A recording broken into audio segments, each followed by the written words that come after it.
You're listening to 88.7 WLUW Chicago Sound Alliance, broadcasting from the campus of Loyola University. It's live from the Heartland, featuring Katy Hogan, Michael James, and Thom Clark. Our guests today are Daniel Biss from Rust Belt Rising, Kate Grossman, Chicago Public Radio's WBEZ education editor, and Nico Siegel and Lane Beckstrom, who will be performing December 19th at the Fulcrum Point Peace in Chicago concert. Thanks for listening and enjoy the show. Hey, thank you, Kev Mo. Stand up and be strong. That's our motto for this time in this place. Welcome to another edition of the Live from the Heartland show. I'm Michael James. I'll be here with Thom Clark and Katy Hogan, and we have a wonderful lineup for you this morning. We're going to have Daniel Biss from Rust Belt Rising, and then we're going to have Kate Grossman out of WBEZ and telling us about their reporting on failed school closings of schools. And we're going to end up with some music from Nico Siegel and Lane Beckstrom. So stay tuned for an hour of conversation, music, and generally good information. Good morning, Thom. Good morning, Michael. Good morning, Katy. Hi there. How's it going? Good Can't to hear see Katy, you all. but she's talking into that microphone. So, do you think the Mueller noose is tightening? What do you guys think? With all the Apparently. I got to admit, it's just every day I think it's tightening, and I'm hoping it's tightening, and we're looking for good news anytime, any place we can get it. Well, the good news I heard this morning is that Zinke, the Interior Secretary, is resigning. Bye-bye. Don't let the door hit you on the way out, dude. It's pretty amazing the number of key top people in the Trump administration who are no longer there or under indictment. Revolving door. Or beginning to serve time. It's all pretty amazing. But I think the verbal exchange this week in full array in front of the press office in the White House was Nancy, my girl. Nancy showed why she ought to be the next speaker. And I will say I was a little embarrassed at Chuck Schumer's mansplaining. He interrupted Nancy at least twice. Oh, surprise, surprise. Well, yeah, he just needs to sit on his tongue because she was doing just fine. Give us that quote. What did she say to Trump or about Trump later? Well, it was actually Stephen Colbert who got off a couple of really good lines. He's like Alexa. He only wakes up when he hears his name after she labeled the Trump shutdown. He really noticed that one. I'm not sure he was much otherwise in the conversation, but she came ready with her sound bites, and she got them across and really went toe-to-toe very effectively. Switching around, because we could talk about what's going on in D.C. all day, but we have our local Alderman Burke being raided again by the FBI. Was that since last week? I thought we already talked about that. Again? Well, it happened a second time. That's right. A lot more quieter. I gotta stop watching sports and pay attention to the news. No Christmas wrapping on the front door or anything else. They just came in and took some more stuff, and we really don't know what's going on here, except that the fact that they've been going after his political offices, not his law office, suggests that it may have something to do, I would suggest, with the workman's comp pool that he's in charge of, as opposed to the property tax abatements that he gets for corporate downtown interests or other things that go across his desk as chair of the Finance Committee. But we shall see. We shall see. The other news this week, we continue to have a very interesting mayoral sweepstakes. We'll probably talk with Dan Biss about that in a few minutes. There were several mayoral forums that have many leading candidates, because we don't have much polling yet, suggesting that there's quite a bit of opposition now for the No Copycat for the No Copy Academy movement, and not only are people calling for more affordable housing, but there seems to be a real openness to rent control, or at least a discussion about it. So a lot more in reforming the TIF system. So it's really interesting how the new candidates for mayor are kind of stepping on Rahm's style of doing things, or at least his tools that he used, as he came out with some stuff this week. Speaking of the TIF reform, right across the street, as we end our show today, is Thom Tresser keeping the heat on the TIF transparency with his TIF 101, Organizing for Economic Justice. He's at 25 East Pearson, 10 a.m., right after our show. Yeah. What's timely about this is that the mayor is, the lame duck mayor, I must say, is pushing several new initiatives to try to deal with the pension funding crisis that he really didn't finish dealing with during his term in office. But he's now pushing for pot and gambling to pay for pensions, as well as a very risky $10 billion pension bond fund. Sin City. Mr. Biss ran on a number of financial issues when he ran for governor, so I'm sure we'll quiz him a bit about what he feels about this bond issue and other ways to fix the pension thing. We want to remind people that today is the last day for affordable health care sign-up, and that is timely because a judge in Texas last night seemingly struck down the whole law. We will see what happens because it's a very narrow legal basis that this decision was based on, and given the current setup of the judiciary, who knows where this case may end up. It will be appealed. Sad news, our friend Bill Siegel, who did the trials of Muhammad Ali and the Weather Underground films, has been on this show, was a regular customer at the Heartland. He passed away, unfortunately. We lost a great one, and he was a hell of a filmmaker, and we will remember you always, Bill. And I think we will go to a little bit of music. No, let me tell you two things. Oh, yes, there you is have. a Hoops for Peace. Jimmy Sanders and Sean Harrington do their annual Hoops for Peace. Probably 700 kids will be playing in basketball games the next 2 days from around Chicagoland, and that's at Collins High School, and everybody is welcome. You can see some future stars in action as well as just some real good times.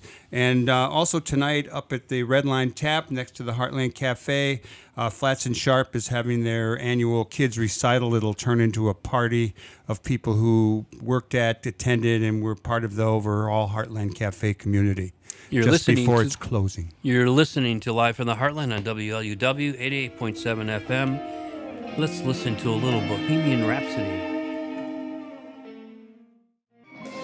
Hey, we're back. We're back with more Live from the Heartland, and we're going to bring on our first guest now, and that is the incomparable Daniel Biss, our friend and neighbor from Evanston, who was our favorite candidate in the race for the governor of the great state of Illinois. And following that adventure, he is off on a new series of activities to bring about a more progressive Midwest. It's called Rust Belt Rising. Good morning to you, Daniel. Good morning. And how have you been? You know, I've been a human being again, which is I get to be a father, I get to be a spouse. It's been a different life, and making up for a lot of lost family time. So what did you think of the midterm results? Going right into politics here. We'll talk about Rust Belt Rising and your current work in a little bit, but I mean, look, let's start here. They were great. It was a very, very, very important and positive night for the country. The House results were at least as good as anyone expected and better than most people expected. The governor's results were pretty darn good, though there were obviously some critical disappointments. Florida and Georgia come to mind especially. And the Senate races, obviously it was a tough map, but the Senate races went, frankly, much better than most people expected when the cycle began, and really about as well as I think could have been reasonable to hope for. Democrats took around 300 state legislative seats around the country, gained supermajorities in places, chipped away at supermajorities in other places, won trifectas in 6 states. So very, very good news. But it showed a growing divide where in urban and suburban areas, Democrats ran the table to an extent people didn't think was possible, right? You look at DuPage races, is yeah, exactly. You look at the Lauren Northwest suburbs Underwood. really pretty. Laura Underwood is pretty incredible. Right. So Lauren Underwood, she's an incredible talent and a great candidate. She's charismatic. She's smart. She's going to be an awesome congresswoman. But the truth of the matter is that a year and a half ago, nobody thought that race would have been competitive, no matter who Democrats could possibly come up with. And that's a sign of the suburbs moving our way, which is awesome. On the other hand, rural America seems to have moved further in the other direction. And that's problematic politically, and it's problematic culturally as well. And we need to really figure out new ways to compete everywhere, because there's just, I mean, my God, look at what's at stake right now. We can't just write off chunks of the country. Well, you end up with situations like in Wisconsin, where the outgoing governor is signing legislation that really circumvents a lot of the powers for the incoming governor, and that has probably a lot more to do with the way Wisconsin is districted and the heavily weighted GOP General Assembly that they have there. Instead of, the Democrats took more of the popular vote, but they didn't win the. That situation is also true in Michigan, where the new Democratic governor-elect had some incoming legislation that was just signed by the Michigan governor limiting her powers. What's your sense of all of that? Yeah, and I think gerrymandering is awful, but I think that the problem there is not gerrymandering, Tom. The problem there is that the Republican Party doesn't believe in democracy. Wow. Yeah, Right? That's the line. The new legislature that's going to come in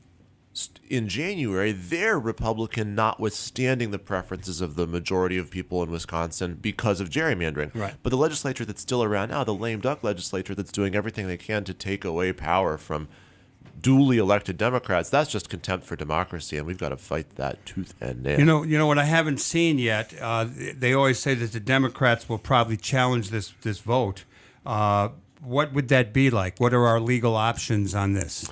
I don't know, and I'm not so optimistic. This is one of these things where the rules on paper don't fully reflect the spirit of how democracy is supposed to be, and as Republicans have grown more and more and more shameless, it starts to be the case that rules that ordinarily looked like they were gesturing at the right concept are no longer adequate to deal with the ruthlessness that's on the table. So, Dan Biss, as I understand it, your group, Rust Belt Rising, worked with over 100 candidates who were running in this midterm election or are planning to run for office in the Midwest? We've been working with about 135 candidates. Most have not yet been on the ballot. Most Okay. are putting together campaigns, are planning to run. And our philosophy is that up and down the ticket, but especially at the bottom of the ticket, candidates for state legislature and county and municipal office across the Midwest they're talented people who are motivated to serve and don't have infrastructure around them to help them get their campaigns off the ground and need some help devising a message, which doesn't mean telling them what to believe.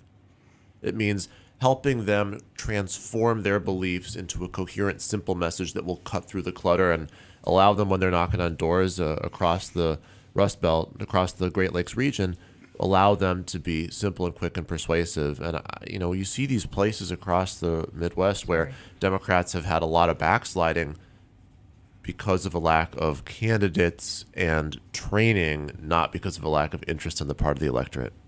So, Dan, hi. Hey. It's me on the other side of the glass.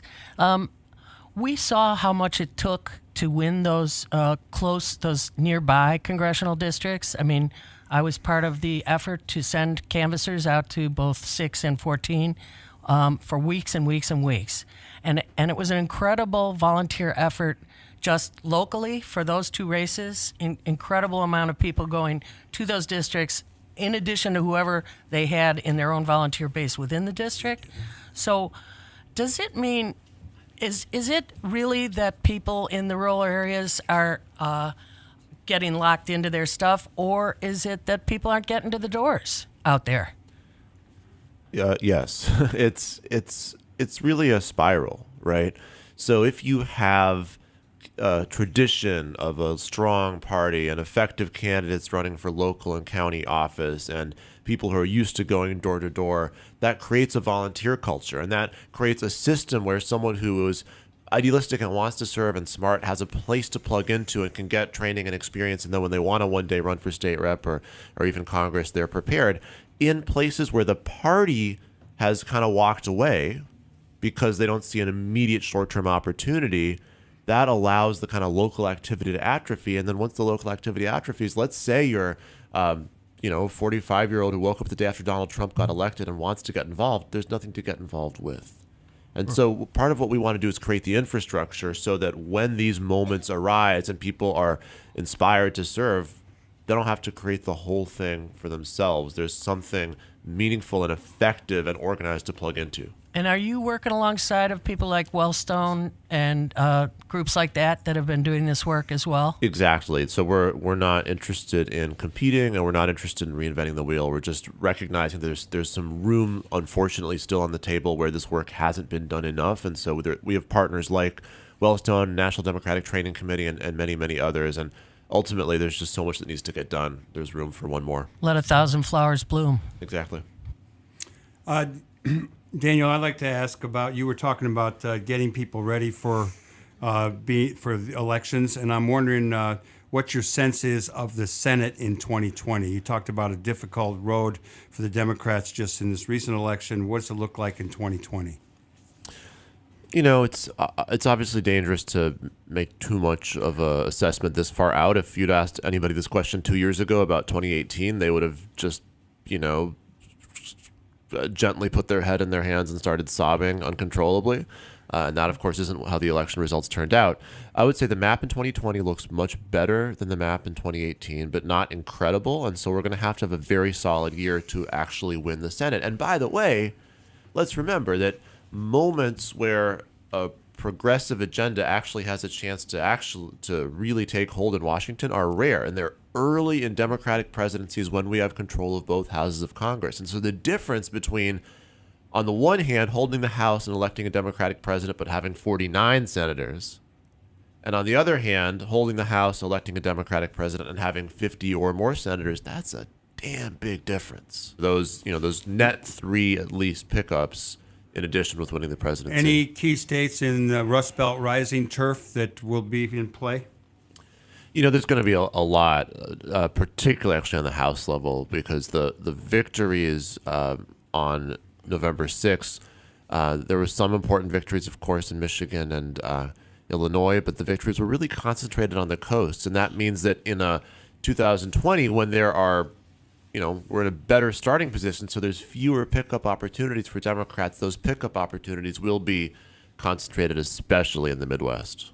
Switching to state politics, we have a new governor coming in with a huge to-do list. Hallelujah. What do you see J.B. Pritzker doing first?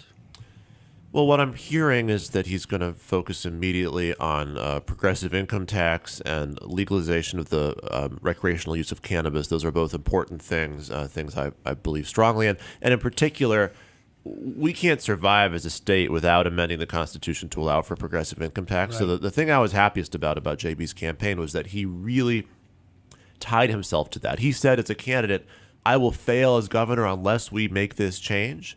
And so now as governor, he's really committed to making sure it happens. It's not going to be easy. Mike Madigan's still the Speaker of the House, and making changes on tax policy are always difficult. But I think that's going to be priority number one, as it should.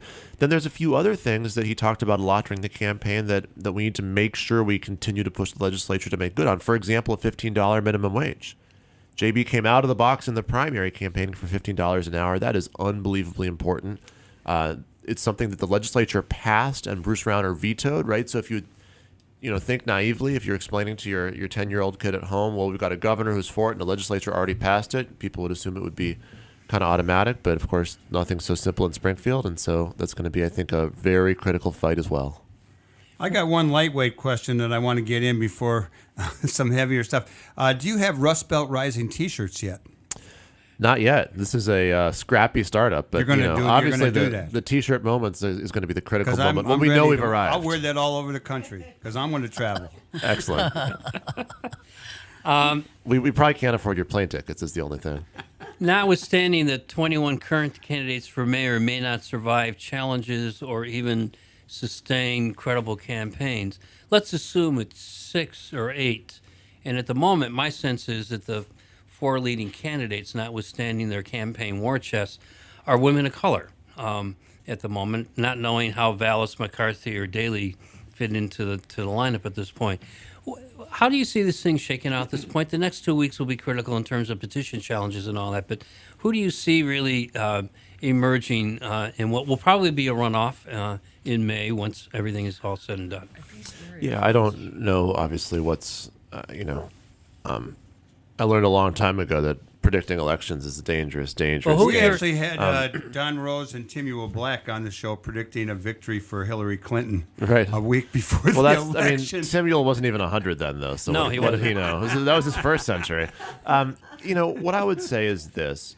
We have a incredible series of problems in Chicago around police accountability, around segregation, around economic opportunity on the south and west sides, around racism, around affordability, around transit justice, around environmental justice. This is a time At schools, 100%. I didn't want to take anything out of Kate Grossman's part of the hour. This is a time when we need a mayor who's going to be getting up every morning and thinking first about the fight for racial justice in Chicago. And so I think the question that people ought to be asking is, who's going to be the candidate who's got a history of fighting for racial justice, for police accountability, for criminal justice reform? Who is the person who's going to be working with Black Lives Matter activists to make sure that we're building a type of Chicago that we just haven't seen? I'm reading right now about the fights between the First Daley administration and Black Panthers, and it's just painful to see how little progress has been made on these issues. And I think that's the question we ought to be thinking about as we pick a mayor in 2019. We do have school breakfast programs as part of the regular curriculum, and we do have community clinics that the Panthers modeled way back then. So a little bit of progress. Katy? Hi there, Tom. How's it going? I was just gesturing wildly. Oh, I'm sorry. Well, let me move. I was being a politician and just talking and talking and talking, and I need to get out of that habit before January. Let me ask this Evanstonian whether there are any particular automatic races in Chicago you're taking a look at with. I don't know why you would mention that I'm an Evanstonian in that context. Look, I think that there is an opportunity to have a really different kind of city council, a progressive city council, an independent city council. Maybe there's a chance to have a mayor who doesn't see their job as snapping and waiting for the city council to leap into action. So I'm looking at a lot of wards. I'm mostly not involved in races. So I'm supporting a few candidates like John Arena for re-election and Andre Vasquez for alderman in the 40th ward. And I think it could be a different moment. It could be a really different moment. This is my backdoor effort to get you to mention Andre. I'm sorry. So, is Ann Rainey in trouble? We like him too. I could get into Evanston politics if you want. Well, Evanston is on break. We don't actually have aldermanic elections this cycle. Right. So if you want to talk about Evanston school board races, I'm sure your audience would be dying to hear about that rundown. How about the 49th ward? Are you paying attention to that one, being your neighbor ward? I always feel like Evanston, we live in the 49th and a half ward. So, yeah, I'm watching closely. Good. So, Dan, I want you to be able to plug how people who are interested in running might connect with Rust Belt Rising or the other groups that you're trying to work with in Illinois to support progressive candidates. Yeah, we are very excited to help candidates at the earliest stages. So if you are thinking about running in the 2020 cycle or even a different cycle, but especially if you're thinking about running in the 2020 cycle, not sure you want to do it, trying to figure out what it takes, what it would mean, how to put together the beginnings of a campaign, reach out. Drop me an email at daniel@rustbeltrising.com, or you can go to our website and fill out the form there if you prefer. And we just love to help you think about it. And if it turns out to be right for you, there's a good chance we'll want to help you get across the finish line. I cannot tell you how often I run into people who right now in this moment are thinking about running for exactly the right reasons, the reasons that we want people to jump into electoral politics. And our job is to help support people like that be successful. Dan Biss, thank you so much for joining us this morning in Live from the Heartland, and good luck in your future work. Hey, thanks so much. It's great to be back. You are listening to Live from the Heartland on WLUW 88.7 FM. Please check us out on youtube.com/heartlandmedia. And we're coming back to Live from the Heartland on WLUW 88.7 FM. Welcome back. And that was, the music we were listening to was Back to at the Chicken Shack by Jimmy Smith on the Hammond organ. And we welcome Kate Grossman of Chicago Public Radio's WBZ Education Desk. Thank you so much for joining us this morning, Kate. Sure, thanks for having me. You folks have been running a phenomenal series which culminated in a public forum on Thursday evening, taking a look at some 200 schools that got closed or reprogrammed or transformed was the word the district used. And it's a pretty stunning investigative report. It actually picks up on news reporting you did back in at the beginning of this sort of upheaval in Chicago public education as the system has been shrinking. So how did the series come about? So the series came about, two reporters at WBEZ, Becky Vivi and Linda Lutton, have been compiling a database for years of school closings or having all staff fired at their schools. That's what we call school shakeups, and school openings. And this is data that's not available anywhere. We created it. And so that means pouring through Board of Ed records, Public Building Commission records, real estate records, and just fact checking everything, talking to people on the phone, getting out and checking out buildings. Are they vacant? Are they occupied? And building this database. And as you said, what we found was that since 2002, which is when Chicago Public Schools started this policy of closing low-performing schools and trying to replace them with what they hope would be something better, we've closed 203, to be exact, schools, and at the same time opened 193 new ones. So, can you tell from these raw statistics anything about student performance improving? I mean, about a third of the district's students were impacted by these closings or transformation plans. Yeah. So it was a third of the school district in terms of the facilities and the schools. About 70,000 kids were impacted, which is a huge number. That's more kids than are in the Boston public schools by a long shot. So that's the big question, right? Did it do any good? And we really grappled with that question a lot and decided that after doing a lot of reporting that you can't answer that question. We know a couple things. We know that in the last several years, Chicago Public Schools have been doing better, meaning their growth in the elementary schools are outpacing actually the rest of the nation. We have much higher graduation rates and college going rates. So that's a big improvement. Whether that you can attribute that to this policy of school openings and school closings, if someone tells you right now without doing some pretty heavy duty research and analytics that they know the answer, they're guessing. Mm-hmm. So you can't really answer that question right now. We are actually still working on trying to sort out that question by looking at this policy was really targeted, of course, for the lowest performing schools. And so we're trying to look at neighborhoods that had chronically low performing schools in 22 and how many quote unquote better options there are now versus what there were then. And so hopefully we get to some sense of that answer. But we decided that the value of this series was really taking a look back and just understanding the vast scale of what we did. As I said, no one has ever reported that before. And really what lessons have we learned? And this is, of course, hugely important because we're in Chicago going to elect a new mayor.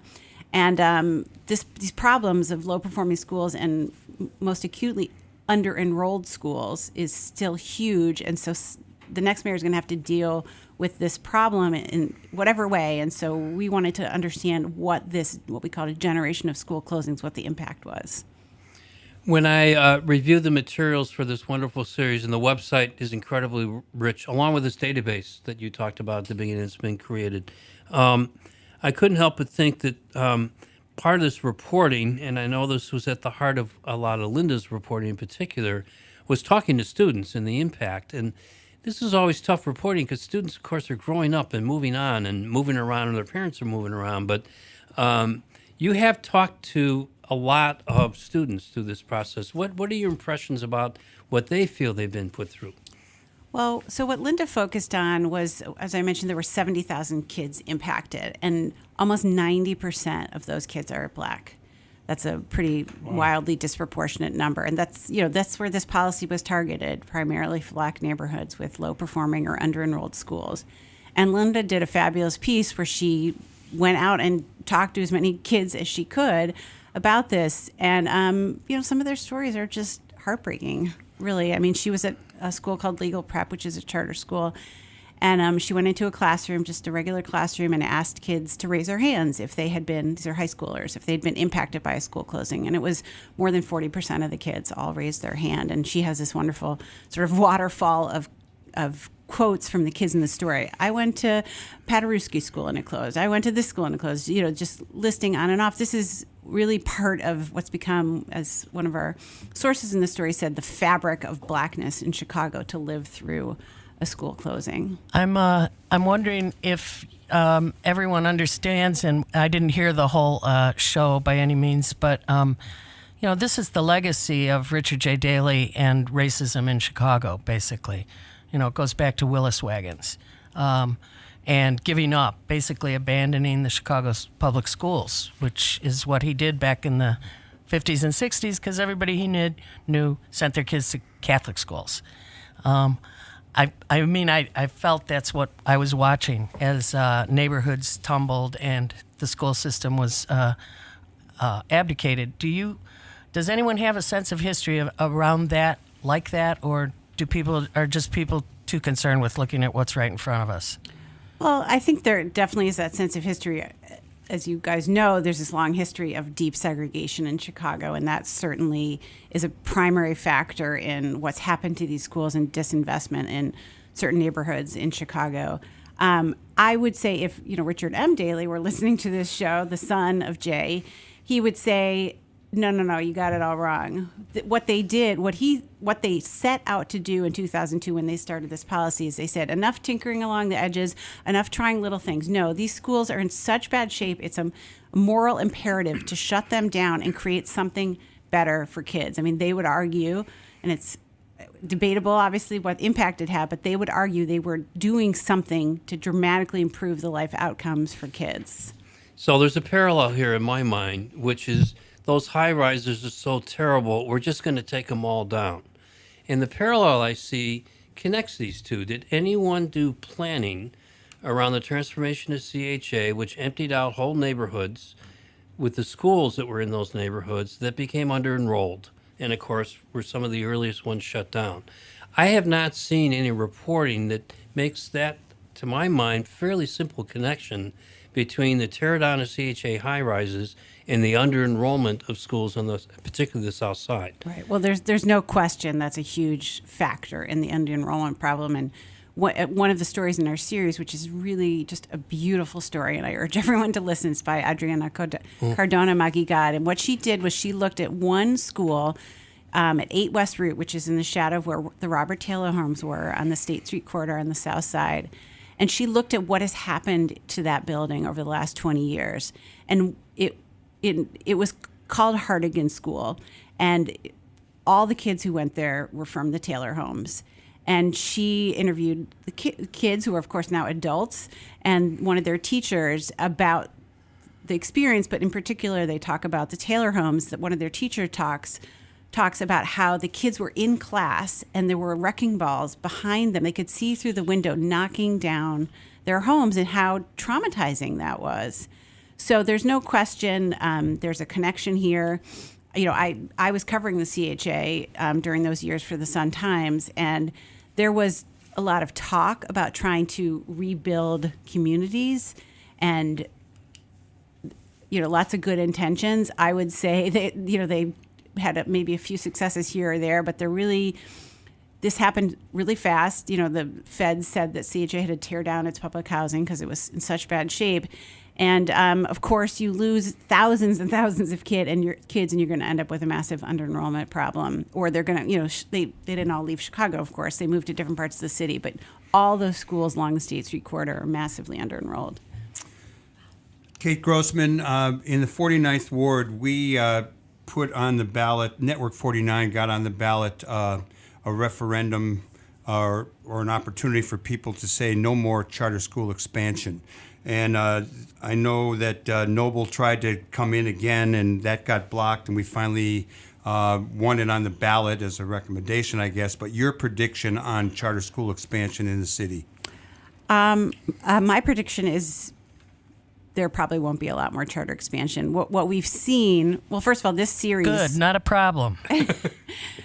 A lot of the growth, the lion's share of the growth over the last 20 years has been in charters, although actually there's been a significant number of district-run schools too. But and Noble, that you mentioned, opened 17 campuses during the period of time that we've been looking at over the last 2 decades. But over the last couple years, as the reality has begun to sink in finally that we are massively losing kids in the Chicago public schools. There's a huge declining enrollment problem, that it does not make sense to keep opening new schools and starving other schools as a result. And so there have been very few new charters opened in the last couple of years, and that's a huge change. I mean, we were having 15, 20 new schools open a year for many years, and that has not happened the last several years. And of course, it depends who we have as our next mayor. But I think everyone sort of understands at this point that we don't have the kids to open a lot of new schools. So, Kate Grossman, you're elected to the new school board the new mayor is going to bring into play after the state passes enabling legislation. What are you going to do as a newly elected school rep to try to change school policy and the way closings are handled? Wow, hadn't pictured myself being on the school board, but I A lot of guess things start right here in this little room. We like to empower knowledgeable journalists. right. Well, I like to keep my journalist hat on, but what's been happening? There's sort of a new model that CPS tried out in this past year. So it no longer closes schools flat out and disperses the kids elsewhere. That hasn't happened since 2013 when we had 50 school closings. So what CPS tried last year was there were 4 high schools in Englewood that were under-enrolled pretty significantly, and CPS voted to phase them out, which was, of course, controversial for the folks in those schools and for people who support them.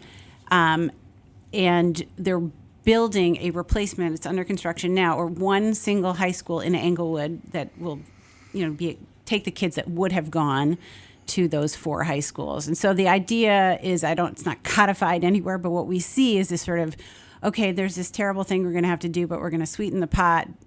We're going to close do the terrible thing, and we're going to sweeten the pot by creating a new school. So that seems to me where they're headed. Of course, not every community can get a brand new school, but that seems like where they're headed. If I'm wondering if Urban Prep was one of those schools that was closed in the old Englewood High School, or is that a different story that I'm thinking of? No, well, so Urban Prep is a fascinating story. Yeah, tell us a little bit more about that so just by way of background, we focused on in one of our stories about Englewood High School, the old Englewood High School, which was the first high school that CPS closed under this sort of era of generation of school closings that we looked at. The Board of Ed voted in 2005 to begin phasing out Englewood. They said it was in such bad shape academically that it was time to go. And so it phased out. And while it was phasing out, 2 other schools opened in that building and eventually replaced Englewood. One is called Team Englewood, and one is called Urban Prep Charter School, which is an all-boys charter school. And we focus on the story. So this Team Englewood and Urban Prep were started. These were supposed to be the better schools. Like Englewood, in the CPS mind, Englewood's bad. We're going to put new schools in that are promised to be better. Now, Team Englewood is one of about 19% of the schools that have opened since 2002 that have now closed. Wow. And we'd had this community conversation, as you mentioned earlier this week, and Dave Steiber, who was a teacher at Team when it opened, talked about all the things that happened that undercut the possibility for success for Team while he was there. One of them was having to share a building with Urban Prep and Englewood High School while they were phasing out. As you can imagine, there's just turf territory issues, just very ugly things that happened between the schools. And they started with all these resources. He has a list of all the things they had, the counselors and the extra teachers, et cetera, et cetera. And over time, all that stuff fell away. And then kids stopped coming. And in the meantime, there were like tons of schools that were opening in Englewood under this promise of doing something better. And there were just not enough kids. Yeah. And so anyway, in the end, Team closed.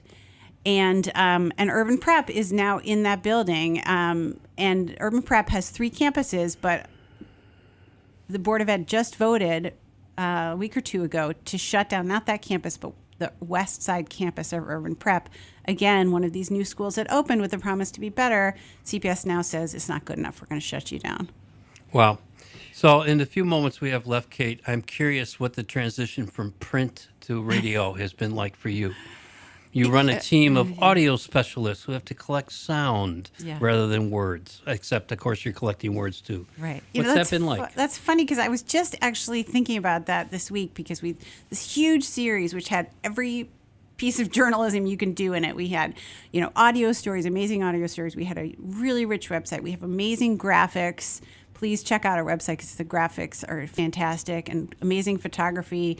And this data. So it required like every set of skills, not that I did all of it, of course, but in terms of thinking about how do you present a story, we tried to cover all the bases. But it's been hard to switch to radio, and I actually finally feel a little bit like, okay, I kind of know what I'm doing. It's so different than print, which I hadn't fully anticipated, but it's a beautiful medium. I love it. I mean, because I'm sure you guys have all had these moments where you hear something on the radio and you start to tear up or you laugh and you feel so connected in a way that through the written word you just can't quite have that impact.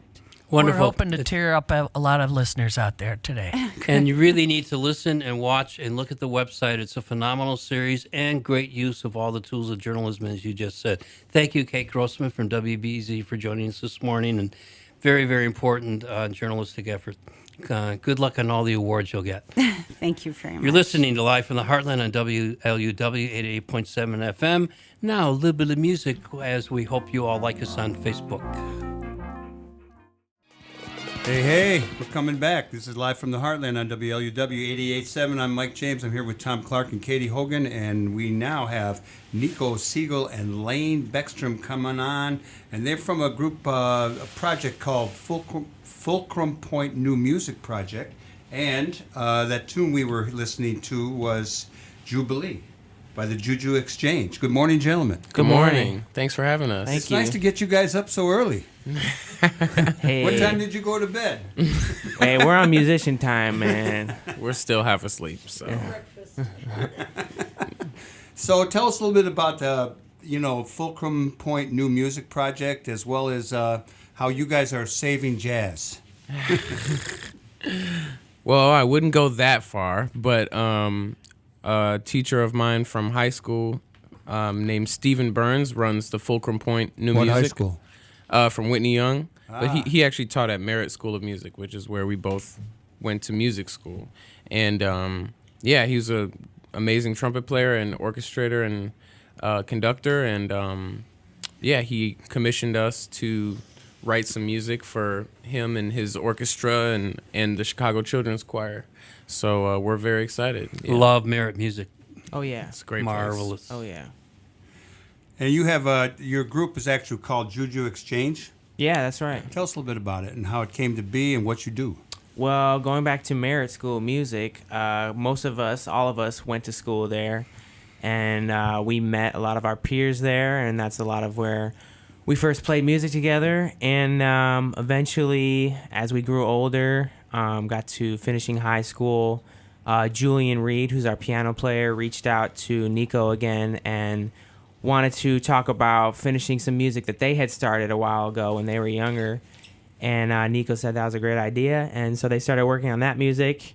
And eventually they wanted to take it further and keep working on it. So they called me, Lane Beckstrom, on the bass. And they called Everett Reed, who is Julian's younger brother, the drummer. And that is how Juju Exchange started. So who are your musical influences? Who'd you listen to growing up? Wow. Yeah, a little bit of everything. Obviously, we have a great love of jazz, and I play the trumpet, so I've had to, sink my teeth into a lot of trumpet playing over the years. Everybody from Miles Davis and Clifford Brown to Chicago legends like Victor Garcia and Marquise Hill. No Harry James? Yeah. Going way back. And then, but we're also all just fans of music and, just passionate about a lot of the greats like Stevie Wonder and James Brown and the Beatles. And I think, we probably reference them just as much as we reference John Coltrane or, a lot of the other. That's quite a playlist. I think we have a 2-hour show ready to go there. It's a lot of music. Who would you say your musical influences are? Man, I mean, a lot of the same cats that he just mentioned. I think anything that's worth listening to is there's good music and there's bad music, and if there's good music in any genre, I think it's worth listening to. So yeah. What's your take on the current Chicago music scene? Whether it be rap, whether it be rock and roll, garage rock, jazz. What's going on out there, and who do you like, and who do you know, and what do you see out there? Well, I like to draw attention to some of the more weird experimental stuff happening in the Chicago scene. And so for me, that would be Super Records, which is a label run by the student Namdi. And also a really interesting guy named Sen Morimoto is on that label. That's like some of the most cool, interesting, experimental stuff happening. I think. Stephen Burns' sons are also a production duo and band called the Burns Twins, and they're going to be playing this concert with us. Yeah, they're opening on up Wednesday. the show. Yeah. So I'm excited about their music, and they're the future. So what's the show you just referred to? So this show, Stephen Burns kind of commissioned us to write music for him and his orchestra to play, and then we brought in the Chicago Children's Choir. We brought in YCA, Young Chicago Authors, and Kevin Koval to help write the lyrics and deliver this message of peace. And we're performing new music that we wrote as a band that Julian Reed, our piano player, helped really flesh out and write everybody's parts out. And It's called the Peace Concert, opening on December 19th at the Harris Theater, and you're running for how many nights? How many days? Just one. That's it. Oh, it's just that one night. The one. That night. Okay. The big Yeah. one. The big night. And you'll be performing as part of that ensemble? Yep. So it's our band, the Juju Exchange, the full Fulcrum Point Music Orchestra, and then Chicago Children's Choir. So let's hear another little piece from this upcoming performance called Exchange.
Hey, we're back. And that was the Juju Exchange. And it includes Nico Siegel and Lane Beckstrom, who are sitting right here. And we were asking you during that musical break if you had any more shows in Chicago besides the one on the 19th at the Harris Theater. And you said no, but you are playing a jazz festival in New York, and we know we have listeners from New York listening in, and they'll see it on the youtube.com/Heartland Media or on livefromtheheartland.com. So tell us about your show in New York. We're playing at the Winter Jazz Fest in New York City.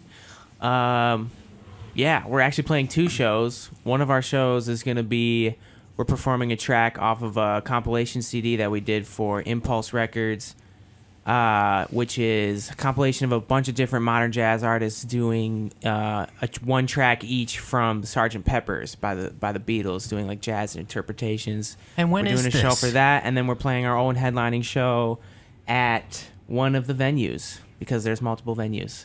It's a big festival. Mm-hmm. Yeah. When does that happen? Yeah, what's the date? Oh, January 12th. January 12th.